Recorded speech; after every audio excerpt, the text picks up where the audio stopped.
From Earth, Venus looks gentle. It does not flicker or pulse.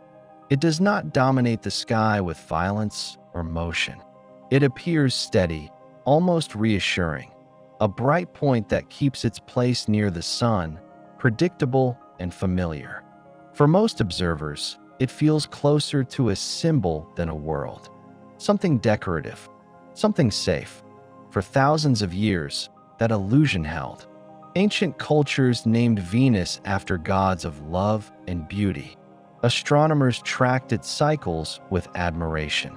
Early science fiction imagined it as a steamy jungle world, lush and alive beneath its clouds. Even serious scientists once considered Venus a promising candidate for life.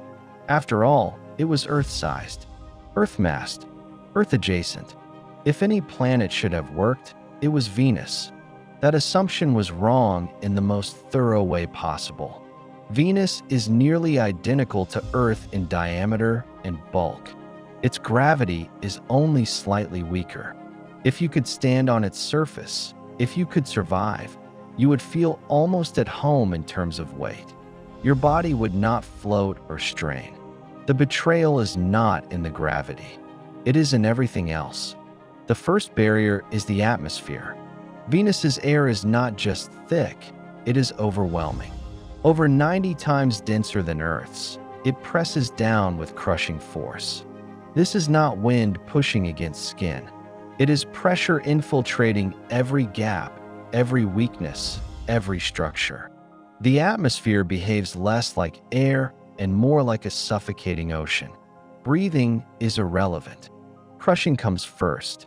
The composition of that atmosphere is the second betrayal. Carbon dioxide dominates, with traces of nitrogen and clouds of sulfuric acid. There is almost no oxygen. Nothing to breathe. Nothing to burn cleanly. Nothing to dilute the heat. The greenhouse effect here is not a side effect. It is the planet's defining feature. Venus traps heat with brutal efficiency.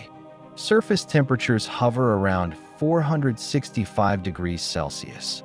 This heat is not seasonal.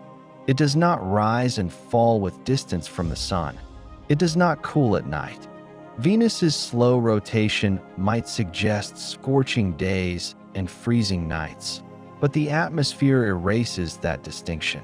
Heat is redistributed constantly, endlessly. There is no escape from it. Metals soften, plastics deform, electronics fail as solder melts and circuits short. Even specially designed spacecraft cannot last. Every second on the surface is an assault on matter itself. The planet does not burn you the way fire does.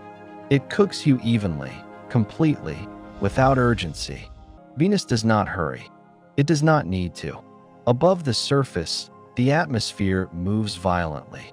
Winds at cloud level race around the planet in just a few Earth days, despite the planet itself taking months to rotate once.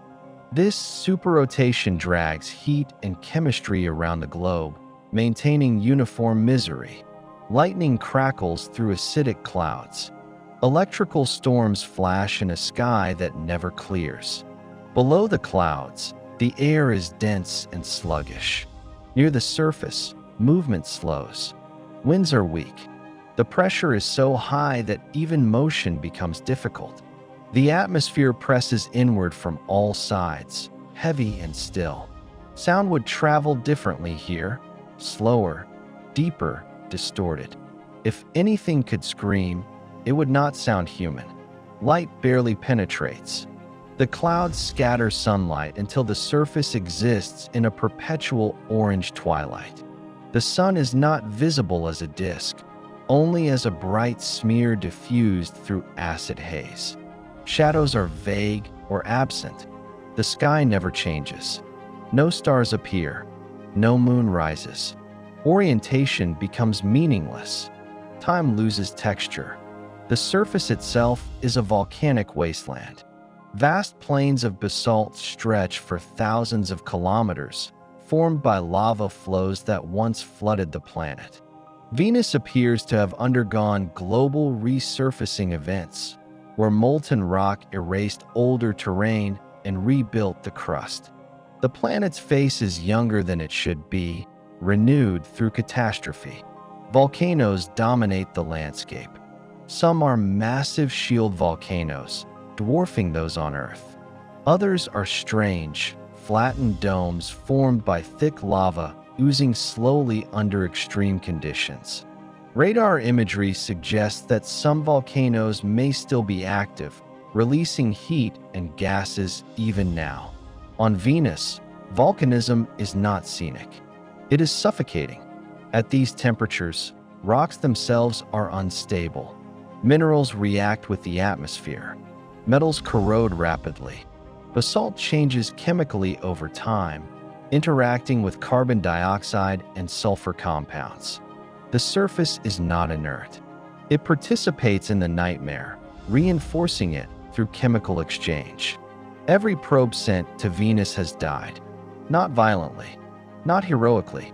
They endured as long as physics allowed and then failed. The Soviet Venera landers transmitted the only images we have from the surface: flat stones, fractured ground, yellow haze. Within minutes to hours, heat overwhelmed their systems. Pressure crushed seals. Components warped. Silence followed. Venus permits observation only briefly. Then it reasserts itself. This world did not begin this way.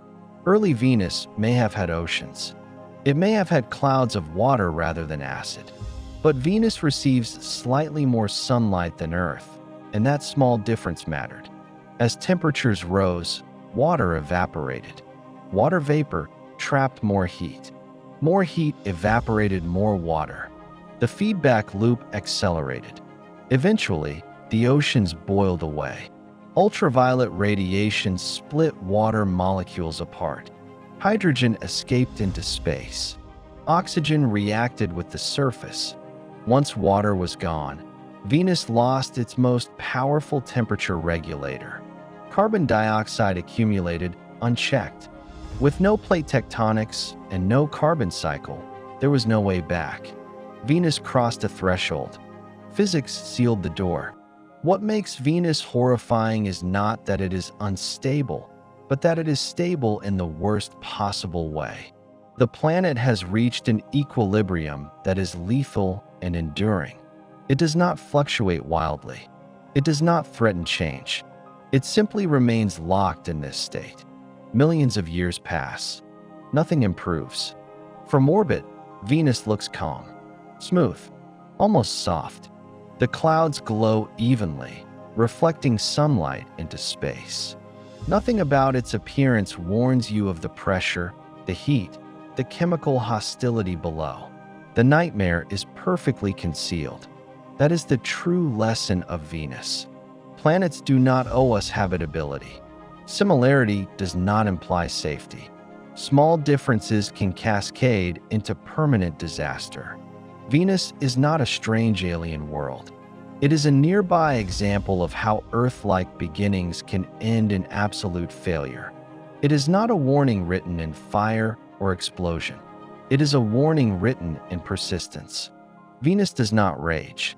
It does not collapse. It does not correct. It simply continues. Long after Earth's oceans change, long after continents rearrange, long after humanity disappears, Venus will still bake beneath its clouds. The pressure will still crush. The surface will still glow faintly with heat. The nightmare will still be stable. Venus does not hate life. It does not oppose it. It simply creates conditions where life cannot function. And that is more terrifying than any storm. Because there is no villain, no moment of failure, no chance to intervene. Just a planet, very close to home, quietly demonstrating how bad things can become when balance is lost and never recovered. That is the real surface of Venus. Not dramatic, not explosive, not loud, just endlessly, indifferently lethal. And it will remain that way.